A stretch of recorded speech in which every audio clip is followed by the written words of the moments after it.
Hi everybody and welcome to Heel Heat. My name is George Coles, and on this episode we're doing It Came From The Network. Topic of this It Came From The Network, WWF Wrestlemania IV. And from what I understand, this is a favorite of my good friend Jeremy's. Shout out to you, Jeremy. Let's jump right into it. This is going to be a long one. There's a ton of matches on here. If you haven't seen my shows before, I grade everything on a 1 to 5 scale, 1 being the worst, 5 being the best. We start the show with Gladys Knight singing America the Beautiful. Over the past couple weeks, we've seen Boys to Men, then Lillian Garcia, and now we're seeing Gladys Knight. I'm still going with Boys to Men being my favorite, but Gladys Knight was pretty good here. Then we go right into a battle royal with basically everybody of the era that wasn't in the matches that night wrestling here. I won't go over every elimination and every participant. Basically it gets down to Bad News Brown, Bret Hart, and Junkyard Dog. Bad News and Bret Hart team up being heels. Bad News turns on Bret. Bad News Brown wins. Afterwards, Bret Hart destroys the trophy, which if you really go back and look at this was the start of really breaking Bret off and making him his own thing separate from the Hart Foundation. It wouldn't be for another couple of years till we seen the full split, but this was part of the seeds being planted. I thought this was a really fun battle royal. I really enjoyed it. I'm giving that a 4. Next up, we have an ongoing tournament to crown the world champion. The belt was held up because of what happened at Saturday night's main event when DiBiase beat Hogan with the twin referees and then sold the belt. So it was decided there would be a tournament at this WrestleMania. We get the first round, first match. Ted DiBiase going up against Hacksaw Jim Duggan. It is announced by Robin Leach of Lifestyles of the Rich and the Famous fame. This is one of my favorite matches of the card. I really enjoyed this. If you look at it, this is basically one of your classic Mid-South matches that was brought into WWE, a classic rivalry, two great wrestlers. DiBiase picks up the win when Andre the Giant, who's at ringside for him with Virgil, gets a cheap shot in on DiBiase right in front of the ref, by the way,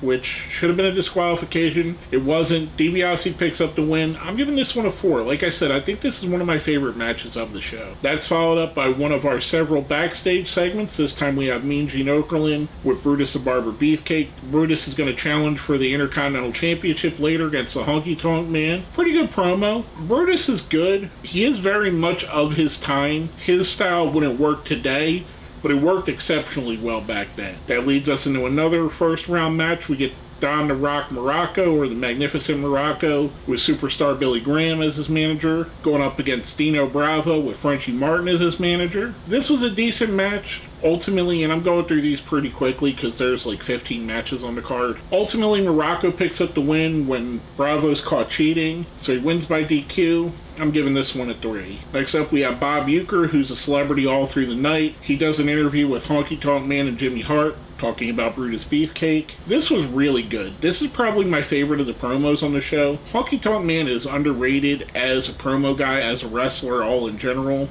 I really like this. This was awesome. That leads us into another first round match. We get Greg the Hammer Valentine going up against Ricky the Dragon Steamboat. I wanted to like this match more than I ended up liking it. And the funny thing, first off, Ricky brings his newborn child to the ring, which is Richie Steamboat. This is a match between two former Intercontinental Champions. Two guys who I think are absolutely good. They're great wrestlers. This kind of missed its mark a little bit for me. I still think it was a good match. Valentine picks up the win here. I'm giving this one a 3. Next up, we get a backstage segment with Mean Gene Okerlund, the British Bulldogs, and Coco Beware. They got Matilda back. They're going to be wrestling in a 6-man match later on the card against the Islanders and Bobby the Brain Heenan, so that's going to be fun to see. I enjoyed this. This is classic white meat babyface promo from 3 awesome babyfaces of the time. That leads us right into our next first round match. We get the Macho Man Randy Savage versus the Natural Butch Reed. It's kind of interesting looking back at this and seeing just how many people were brought in from different territories. We've already seen guys like Butch Reed, DiBiase, and Duggan coming from Mid-South, Savage and Jimmy Hart coming from the Memphis area, Bad News Brown coming from Calgary, Morocco was a mainstay in WWE. Valentine and Steamboat coming from Crockett. Coco coming from Memphis. And we're going to talk more about people as we go on. But it just kind of sticks out when you see a guy like Butch Reed and how different he's presented here. This was another fun match. Not a great match. These matches are kind of quick, so it's hard to really say they're great because they cram so much onto the show. Savage picks up the win here. I'm giving this one a 3. Next up, we get an interview with Bob Uecker.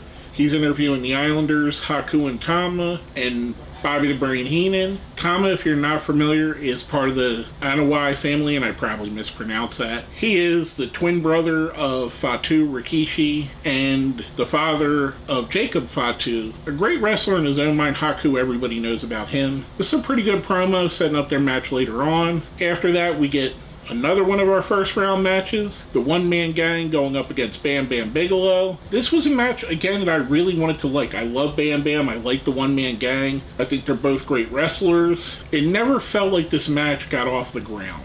It kind of felt like they were just stuck in a holding pattern. It was a really short match. One-man gang picks up the win in this one. I'm giving this one a 2. One of my least favorite matches on the card, and I really didn't want it to be that way because I wanted to like it. I like both of these guys. That's followed up with a promo with Mean Gene Okerlund and Hulk Hogan. Kind of an interesting promo, and depending where you sit on the political spectrum, Hulk Hogan is talking a lot about Donald Trump being his friend here, and at the time they were at Trump Plaza, I believe it is, in Atlantic City, or was. I don't even know if it's still there. I think it got knocked down. This is actually at the Boardwalk Convention Center, not at Trump Plaza, even though it was billed as such. This is a good, normal Hulk Hogan promo. If you like Hulk Hogan's promos, you'll like this promo. That's followed up with our last of the first round matches, Jake the Snake Roberts versus Ravishing Rick Rude. I tried to remember back if this was before their feud, and I know some of the things here set off feuds, like the Duggan and Andre interaction set off a feud. I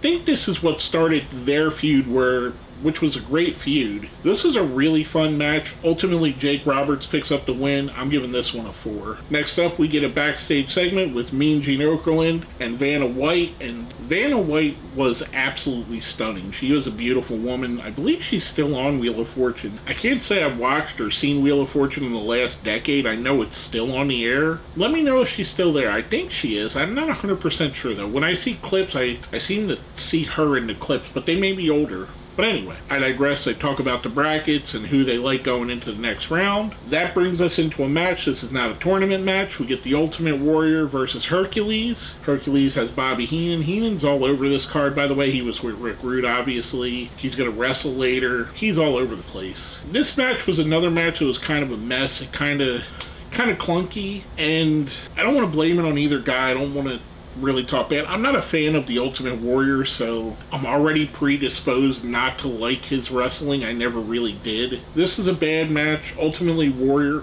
Ultimate Warrior picks up the win. I'm giving this one a 2. Then we get our first match of the second round. Both of these men got a bye in the first round because they were the two champions that were embroiled in the controversy. We get the third match with Hulk Hogan and Andre the Giant. Out of their 3 matches in this run here, because they had other matches before that, this is my least favorite of the trilogy. I would say the Saturday Night's Main Event match is my favorite. WrestleMania 3 is my second favorite, this being the third. This was kind of boring. Andre was more mobile here than in the WrestleMania 3 match, but WrestleMania 3 just had a different feel to it. Ultimately, they both get disqualified. I'm giving the match a 2. I thought it was just not really anything special. Then we go to a backstage segment. We have Mean Gene Okerlund with Macho Man Randy Savage and the lovely Elizabeth. The cool thing is, all throughout the show, both Savage and Elizabeth change their gear every time they came out. I thought that was pretty neat. That leads us to our next round 2 match. We get the $1 Million Man Ted DiBiase going up against the magnificent Don Morocco. This was a better match than Morocco's first round match and a lesser match than DiBiase's first round match. Ultimately, DiBiase picks up the win here. I'm giving this one a 3. That's followed up with a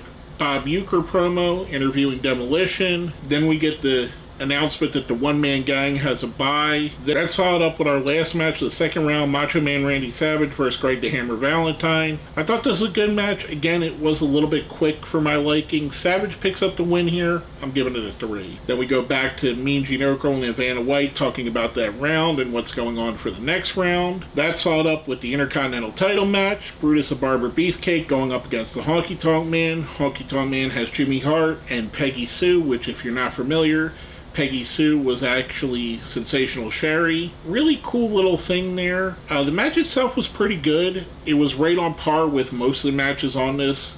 Most of these matches on this card were kind of middle of the road. Brutus picks up the win here by disqualification. I'm giving this one a 3. Afterwards, he cuts Jimmy Hart's hair a little bit, which I didn't remember happening. I didn't remember him catching Jimmy Hart and cutting his hair. And the funny thing is, I've seen this WrestleMania 1,000 times. I used to have the VHS of this because it was at my local video store, and they would put VHSs on sale when they got to a point where no one was renting them. So I think I bought it for like 20 bucks or whatever it was back in the day. But I used to have this, so I watched this all the time. This and WrestleMania 1, 2, 3, 5, a couple of the SummerSlams. There's a couple old Jim Crockett videotapes that I watched. The first War Games videotape. I wish I still had all those videotapes, but unfortunately, probably 25 years ago, they got lost in a move, or I probably threw them away, not thinking that I would want to watch them back again at some time. And who knows if they would have stayed intact, if they'd still work.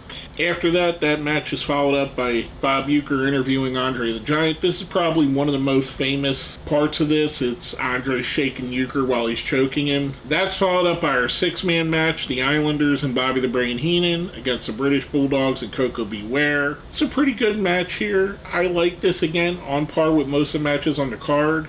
Heenan's dressed up in like attack dog training gear. Ultimately, the Islanders and Heenan pick up the win. I'm giving this a 3. Then we get our next third round match, which is Randy Macho Man Savage versus the One Man Gang. I didn't like this match. This is my least favorite of both these guys' matches on the card. Ultimately, Savage picks up the win by disqualification. I'm giving this one a 2. That's followed up with Mean Gene Okerlund and Vanna White talking about the finals, which is going to be Savage versus DiBiase. Uecker comes in. The whole night they were talking about Uecker trying to find Vanna, and he finally got close to her here. That's followed up with our match for the Tag Team Championships, Demolition going up against Strikeforce, Tito Santana and Rick Martel. Again, this was another match that in my head I liked more, but watching it back I didn't. Ultimately, Demolition picks up the win. This is on the build of Demolition, making them megastars in the company. I'm giving that one a 2. And Savage and the One Man Gang was a 2 if I didn't say that already. Then we go into the finals. The Macho Man Randy Savage versus Ted DiBiase. DiBiase has Virgil and Andre. Savage has Elizabeth. During the match, he sends Elizabeth to the back to get Hulk Hogan, so we have the Mega Powers here. Everybody pretty much knows how this goes. Savage picks up the win here. This was a really fun match. I think this match and DiBiase and Duggan are my 2 favorites. I really enjoyed the Battle Royal too. Jake Roberts and Rick Rude as well. But if I were going to pick my favorites, it would be DiBiase and Duggan and DiBiase and Savage, which a common denominator is DiBiase. Savage does pick up the win. We get the classic shot of Savage putting Elizabeth on his shoulder. I'm giving that one a 4. Overall, I thought this card was up and down. There's a lot of high spots, a lot of lower spots. You could probably skip about half of this. Historically, you have a lot of Hall of Famers, a lot of historically significant wrestlers all over the card. Other than that, kind of boring short matches for most of it. Most of them are just middle of the road. Overall, I'm going to give the show a 3. I thought it was good. Not great. It could have been so much better with the stars that we have here. I mean, we got guys like Don Morocco, Rick Rude, Jake Roberts, which they put on a great match. The Bulldogs and the Islanders, they could have had longer time and put on a great match. I don't know, it just didn't feel great in my opinion. Overall, I did enjoy it. Those are my complaints. The matches were a little short. There was too much packed onto this. This felt like it should have been a WrestleMania that was 2 nights like they do now. But again, I'm going to give it a 3. I thought it was very middle of the road. That being said, let's smash that like button, share the video, subscribe if you haven't, and if you made it all the way to the end, let's put Mega Powers in the comments, because the Mega Powers are going to explode in less than a year after this. So let's give them their shine for that year that they had it. My name is George Coles, and this has been another episode of It Came From the Network.